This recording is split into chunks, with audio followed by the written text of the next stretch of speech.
朋友们，大家好！今天是大年初一，在这里祝大家新年好。因为我现在手持着拍摄的设备啊，所以画面有点摇晃。我在这个地方岁月静好，白天气温20多度，晚上20度左右，所以特别舒服。但是咱们今天这个话题跟岁月静好关系不大。最近呢，我在一个可以说是圈内的网吧，在上网的时候呢，有个人跟我聊天。我看了一下他的资料，30岁，而且是乌克兰人，所以呢，我立即有兴趣了，我就问了他一些问题。今天我就想跟大家说说我跟他聊天这记录啊。首先，我问他啊，他在乌克兰什么地方？在基辅吗？他说不在。然后他告诉我一个地方，我看了在地图上是在乌克兰南部，离第聂伯河不远的地方。大概可能有30-40公里，我就觉得啊，那里离乌东战区很近啊。于是呢，我就问他，那个地方安不安全？他说啊，安全不安全是相对的，每个时候都有可能这个炸弹炸到某栋房子里面，然后呢，那个地方立即就爆炸了。他又告诉我，他不能出去工作，因为如果一出去工作，就有可能被抓起来，然后呢，强征入伍。另外呢，到街上去买东西或者外出，他举了个例子，去买面包都很危险。如果你走运的话，他走运呢，他用一个引号，就有可能被抓起来，然后强征入伍。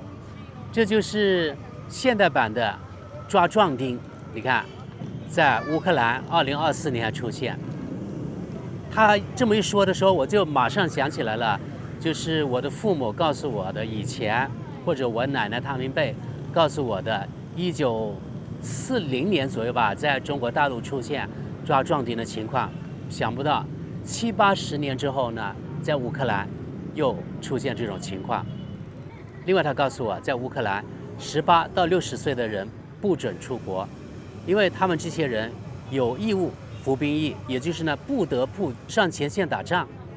因为非常危险啊，死的人很多，所以呢，现在乌克兰至少是男的，他告诉我，很多人都躲起来了，不出去工作，躲起来，怎么办？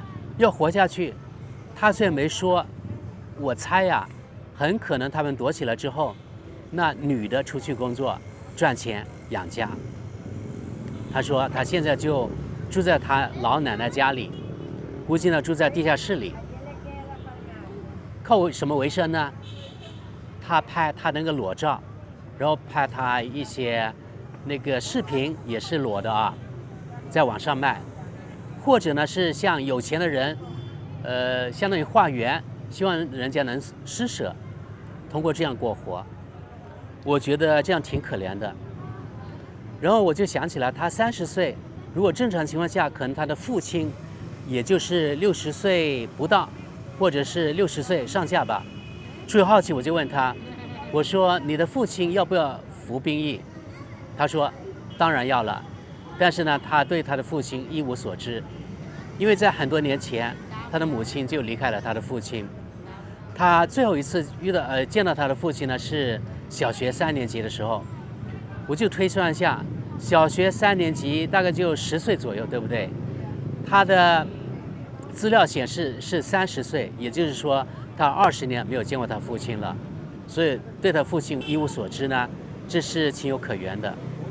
虽然他对他父亲呢已经很多年没有见过，也不知道，那据推算呀，他的父亲如果是还活着的话，凶多吉少，可能要去服兵役。这就是我与他聊天的大概关于乌克兰的情况。最后呢，我又出于好奇，我问了一句啊，你对你们这个乌克兰总统泽连斯基，你们还喜欢他吗？他说，开始的时候乌克兰人确实喜欢他，但现在不喜欢了，因为呢，他发表一些荒谬的言论，接受了荒谬的采访，所以乌克兰人现在不喜欢他。但我不好意思说了，就是乌克兰这个总统到处到全世界去化缘。当国际乞丐，像这种话我就不好意思说，因为怕那个打击他的自尊心啊。这是一个没有任何那个预兆的一次交谈，与一个真正乌克兰人交谈，所以他给的信息是完全可靠的啊。因为之前我没有跟他谈过任何政治方面的话题，也就是说他不知道我的政治倾向是什么，我就是这么相当于圈内的人问问他感兴趣吧，所以呢他反映的信息，我认为呢是非常大的那个可能性是值得相信的啊。就是说他反映的乌克兰18到60岁的人要服兵役，这是可靠的。另外一个呢，乌克兰呢抓壮丁这件事情呢，并不是空穴来风，也是真正存在的。因为之前我发现啊，在网上我看见过这样的资料，也看见过视频，确实乌克兰男人在街上走的时候，突然呢被2、3个人荷枪实弹的啊从车下来，迅速呢把一个乌克兰的男的抓起来，然后呢拖进汽车里面，强征入伍。那这个乌克兰这个人啊，就是在他奶奶家躲起来这个人，他反映的情况一模一样。所以呢，这个现代版的抓壮丁在乌克兰真的是存在的啊。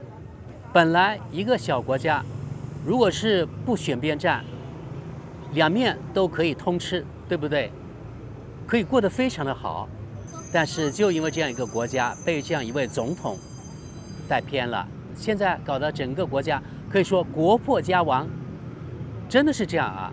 国家已经跟原来完全不一样了，面目全非，千疮百孔。很多人现在男的被成了炮灰，那就造成了很多的家庭家破人亡。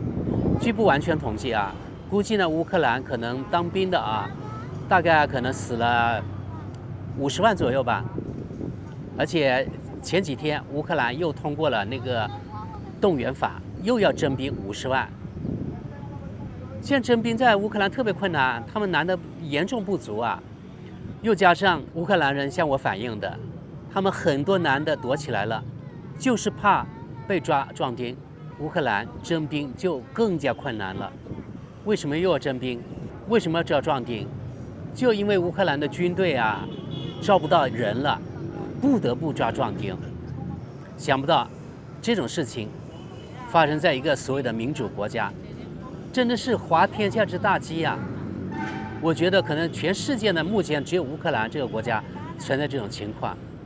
想不到乌克兰被西方媒体捧为民主先锋的一个国家，变成了现在的这样，整个国家完蛋了，民不聊生，工业也没了，军队也垮了，对不对？所有高精尖的武器全部废了，核武器也没了。原来苏联解体的时候，除了俄罗斯之外，它是第2强国啊。原来前苏联加盟共和国，现在变成了世界最穷国之一。靠他的总统全世界化缘，你说这样的国家、这样的制度是不是特别可悲呢？所以啊，我现在越来越发现啊，政治这碗饭并不是每个人都可以吃的。像乌克兰总统，一个戏子出身，没有任何执政经验，去领导一个国家，变成了这样。说到德国，我又想起了德国的也是一样。德国现在的外交部长也是零外交经验。德国的经济部长是一个儿童寓言的作家，两人都没有任何工作经验，但是呢，他们领导号称全世界第4强国。这2年可以这么说，德国以坐火箭的速度向下沉沦。另外我还想到，如果当年1989年这个所谓的中国民主运动成功的话，我不知道中国会不会分裂成比如说20几个国家或者2个国家。记得当年有个谣言，不知是不是真的啊，因为1989年的时候，中国这个高层有民主派，还有一些所谓的保守派，当时呢争执不下。那谣言是以长江为界，划江而治，南边比如说是所谓的民主派，北边呢是保守派。我就想啊，如果当年啊中国真的划江而治的话，是不是会发生内战，军阀割据？即使没有发生内战，变成了2个中国，而且另外一个那个台湾岛绝对会被某大国驻军，变成它的军事基地，或者几个军事基地，变成真的是那个国家的不成的航空母舰，那对整个国家、对整个中国是不是灾难呢？这么想，真的特别的后怕。如果是发生这种情况，可能中国的命运要比乌克兰还要惨，肯定会被西方列强瓜分，或者是又变成了西方列强的各个国家的租界地啊，华人与狗不得入内，可能又会在中国出现。这并不是耸人听闻、空穴来风啊，一切都有可能。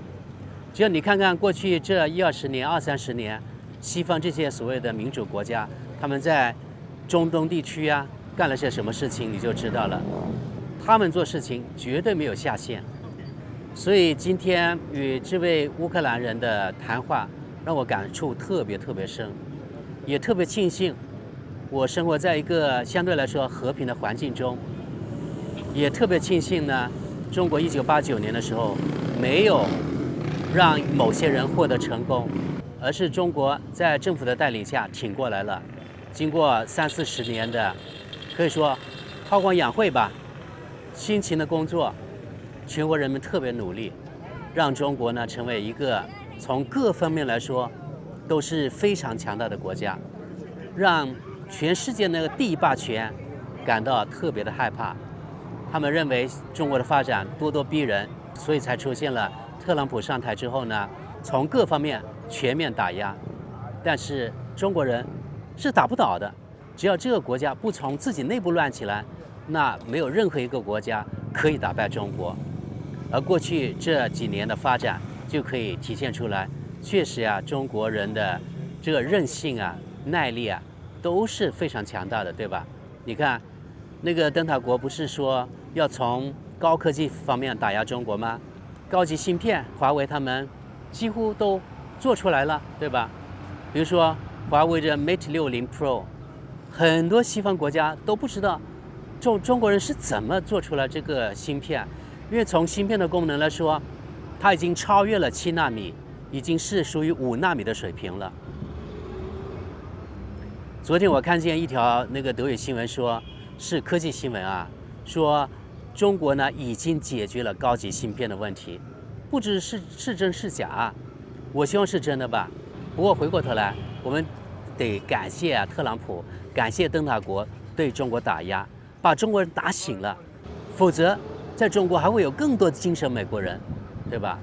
以为他的精神母国对中国特别的友善，通过这个国家带头啊，带领西方的国家对中国的打压，让很多中国人终于看清了西方的嘴脸。